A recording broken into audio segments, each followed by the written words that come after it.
like to highlight it point wise.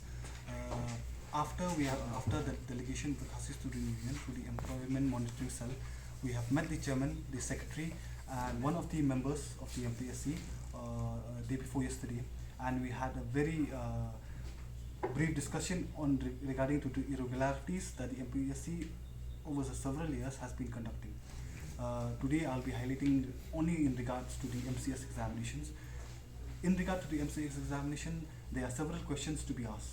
The first question is that how can MPSC under its own accords add 62 more candidates? After they have added 62 more candidates, we went to ask a clarification. They admitted, MPSC admitted that the person who said the question, whose name could not be revealed, he made 3 mistakes in the questions. And in this, because there are 3 mistakes in the question, that's why they had to re-evaluate. Now the question that is needed to be asked that, does MPSC has the criteria to reassess its own results? Because unlike the central examination, if you look at the staff selection examination commission, which is being held every year, a central examination.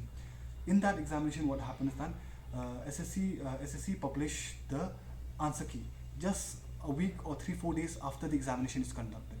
After that, they give a time frame, 2-week time frame to the applicant, to the candidate. If there's any error in the answer key, they can challenge to it, and marks will be awarded accordingly to that specific candidate. Whereas in MPSC, there's no such criteria. So how can MPSC, under its own accords, reassess its own evaluation? Another thing is that in this matter is how can who filed that petition? We don't know. What are the questions that were wrong? We don't know. Why is the answer key not available to the public or to all the candidates? That also is kept a secret. So all these secrecies that is being kept by the MPSC has a big role to play for us to allege that there are nepotism and favoritism that is being involved in it. And there are various other allegations as well. So from the union, because this is not the fault of the candidates. The candidates applied for the examination, they wrote their examinations. Now if the question is wrong, it's not the fault of the candidates. But now the question that I would like to ask is that if now you have awarded 6 months to everyone, but do you have the power to do so? Because there are various Supreme Court rulings that state that once an examination process has started, when the an application the last date of submission of the forms is over, examination process is due to start. So once you start the examination process, you cannot change the game in the middle. So out here we can see that MPSC has deviated from its normal course of recruitment, which is illegal. But we don't want to contradict all that, because we don't want that, because it's the fault of the MPSC. We don't want the candidates who have applied for this examination to bear the brunt. So what we have asked for transparency, please publish the marks of all the candidates. So it will be entirely very clear to all of us that what is the problem. But MPSC has refrained from doing that based on the petition that has been filed by the 6 candidates. We have yesterday when I called the chairman of the MPSC, he did not pick up my call. I called him twice, then his phone was rendered switch off. I text him messages also, he was not replying. Perhaps he may have blocked me, I don't know. After which, then I called the office of the MPSC, I called the secretary. He replied to me that, oh, there are 6 candidates who have filed a petition today challenging that their marks should not be disclosed because it is without their explicit consent. Now, the question is, how can MPSC accept such kind of proposals? This is the proposal that has been, this is the letter that was sent to us by the peon under the instruction of the secretary. When we asked, give us the letter who has filed the petition. This is the letter that they have sent to us. You can see there are only initials, their only name, there's no address, there's no roll number. We don't even know whether they are genuine candidates or they are not genuine candidates. And if you look at the notice that has been given by the MPSC and this letter, the language is exactly the same, which makes us believe that this is done with a malified intention. This has been done by someone under the MPSC and it's not being done by any candidate.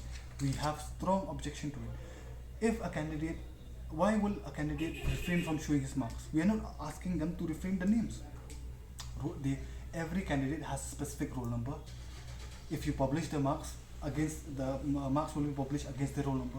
Now we won't know, the public won't know whose roll number it is, whose mark it is. So why are you refraining from publishing the marks? It's simple logic.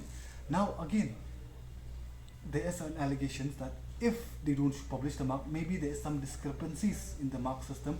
That's why they don't want to show the marks. This is what the union allege. And through this press note, we want to express our request to all the 13,000 candidates who have applied, who have written this MCS examination. As a student community, this is a time where we need to come together as one to fight injustice, to fight nepotism, and to fight favoritism. The union is for you. The union is standing for your rights. But now is a time that the union need your help also. The MPSC has accepted this kind of application. We request you that you will also file an application. All the 13, this is a request made by the union to all the 13,000 plus candidates who have applied for this application. You also similarly file these kinds of application. You need not write your name, you need not write your address. Just your initials is enough. File your application and tell them that you have no objection in MPSC to disclose the marks. And we also request that please send us a copy of that application also. I request the press to publish the email ID of the union. Whatever application you have sent, please send it to us also, so that we'll know how many applications till date have been sent to the MPSC. Why we request you to do so? Because we know MPSC, if you file this kind of application, again they will keep it a secret. Again they will tell that we cannot disclose such kind of application. Again we will be kept in the dark. So our sincere request to all the candidates is to please send this kind of application, the parents, the family members, to send this application, telling the MPSC, forcing the MPSC to disclose the marks. And we have also received an anonymous letter from a group of individuals whose name we don't know. In that letter, they have given that letter in the office of the Constitution Union. They left it in the letter box in our office. In that letter, it is stated that there's one of the candidate who has signed this application and who's also in that 62 list, in the additional list that has been published by MPSC. That candidate is the secretary, or is the daughter of the secretary of the MPSC, and she has also passed the LDA examination, the recent LDA examination which was published. So we do not verify whether the contents of this letter is true or not. But if this content of this letter is true, it is very much clear to us that why these kind of discrepancies are there. So we will kindly like to request the press to do some investigation in this matter, because we do not know who is the wife of the secretary of the MPSC. We don't know who are the daughters, the sons, how many daughters, the sons we have also, we don't know. But since this kind of letter we have received, we have to make it publish.